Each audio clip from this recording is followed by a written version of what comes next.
Well, that scratch is making me itch.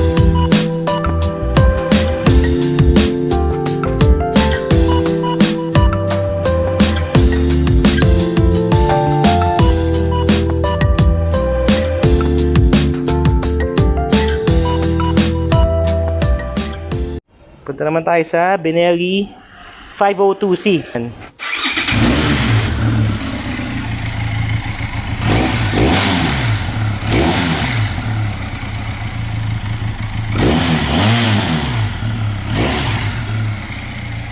Well, that scratch is making me itch.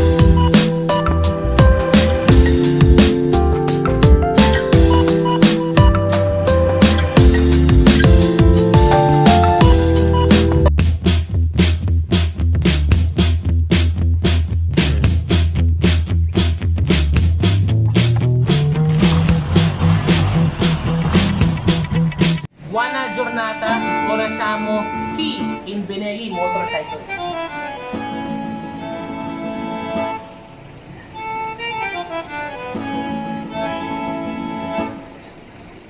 So, pakita natin sa inyo ngayon yung riding posture for the Benelli 502C.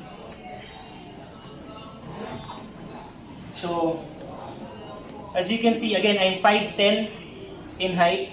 So, flat-footed ako. Ground reach is okay for my height. And upright riding position. So, diretso yung likod ko, hindi ako naka-curve or anything like that. Tsaka yung seat ko, kita niyo, sakto rin lang sa akin. So, you will not worry about slipping o madudulas habang nag-ride ka. Wide handlebars provide you the maximum control for this bike. Para lang sa mga hindi sanay, itong bike na to, it looks sporty, but it's actually a cruiser. So, ibig sabihin niya, naka-forward control. Ano yung forward control? Ito yung posture niya. Yan. So, instead of having my feet dito with the gears or para sa mga brake, naka-forward control ka. So, kung di ka sanay, it just takes a little getting used to. Ako, it was my first time riding this. Okay naman. Mga 5 minutes of adjustment, okay naman na. Pero nung una, hinahanap ko dito eh. Nawawala yung cambio. Pero dito pala siya. So, kung mapansin nyo, if you're riding, ito yung riding posture mo. Yan. So, yan. Yan yung riding posture ng ng 502C. As usual, tingnan natin overall looks. So, ito mas aggressive yung stance na to, mas aggressive yung lines niya. This is a cruiser bike. Pero kung titingnan mo siya, medyo sporty type na rin siya. So, you obviously have your gas tank right here. So yan, yung gas tank pa ganito, 21 liters plus 3 liters reserve. So, meron kang 24 liter gas tank capacity. Ayan. Tapos, dashboard. Ayan, fully digital as well. So, you have your, ayan, pakita ko sa inyo. Fuel gauge, you have your temperature. Ayan, nagbabago-bago siya. Tachometer, speedometer. Ayan. And then, the backlight automatically adjusts. Depende sa lighting conditions ng surrounding niya.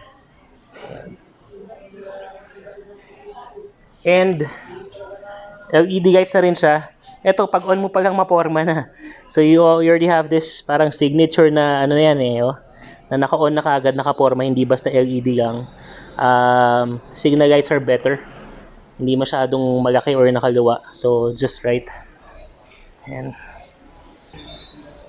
so again, naked type in the tank with very minimal body kits. Dito lang naman sa baba. So, yan yung framing niya. Groovy, baby!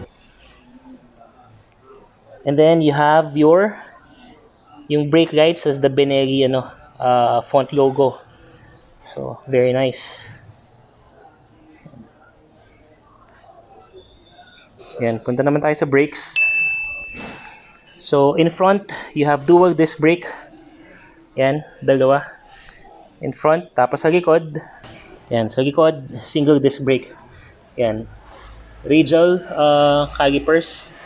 Meron ka. Yan.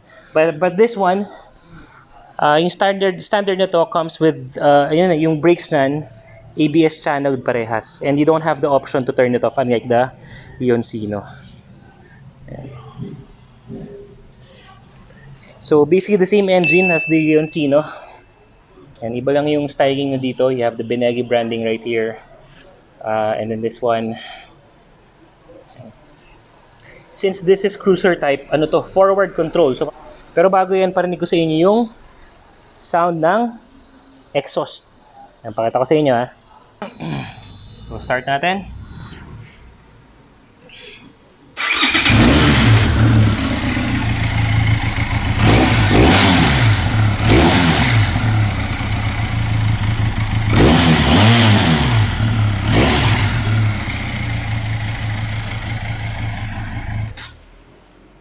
So yun, as with the other Benelli bikes, very crisp yung dating yung ano niya, yung sound ng exhaust niya. For its engine, napakabuo. Saka astig yung ano, yung dating anong sounds niya. So very nice, nicely done Benelli.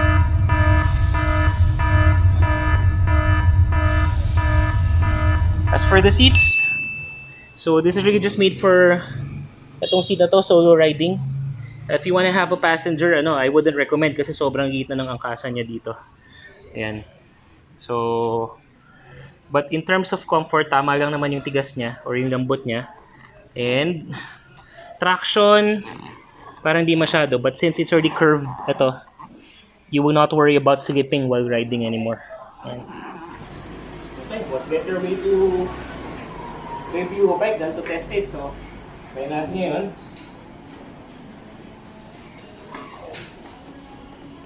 Pag big bike tayo lang, unang babantayan mo yung sound.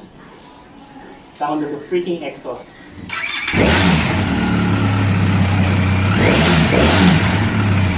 So, this is 500cc displacement between good, inline 2-cylinder, double overhead cam motorcycle. So, pretty much the same as the Leoncino. Twin parallel inline engine. So, ito, more of a cruiser type. Forward control. So, ito will take time to basically get used. Parang hinahanap ko dito eh. So, sige, tingnan natin.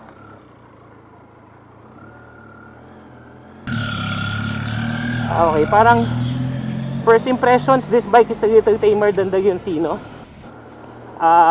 Similar engine siya, but basically mas mabigat to ng konti. Unang-una mas malaking gas tank nito.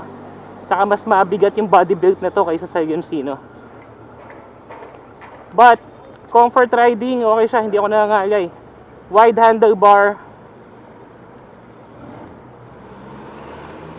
So wide handlebar, upright riding position. Hindi masyadong mataas yung ano, yung seat height niya. Yan. Napansin ko lang yung side mirror, medyo lagpas siya sa handlebar. So if you're gonna go through EDSA traffic, this is something that you have to watch out for. Okay. Pero feedback ko dito, medyo may mga position na nasisilaw ako, hindi ko na makita yung ano, yung gauge ko.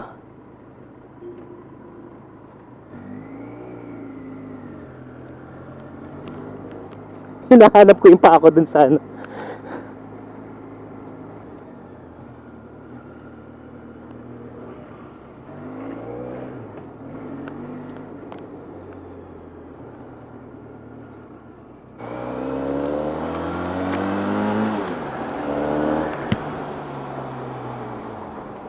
Yeah, this one's a little tamer. Yung kanina pagbirit, wabum eh. No? Ito medyo mas may control. So if I'm a beginner big biker, between Leoncino tsaka ito, medyo mas ito. If it's just ano, if we're talking about torque, so ikot lang natin. Isa pa.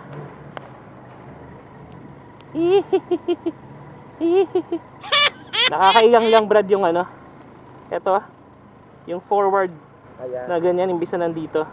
Well, personally for me ninibago ako.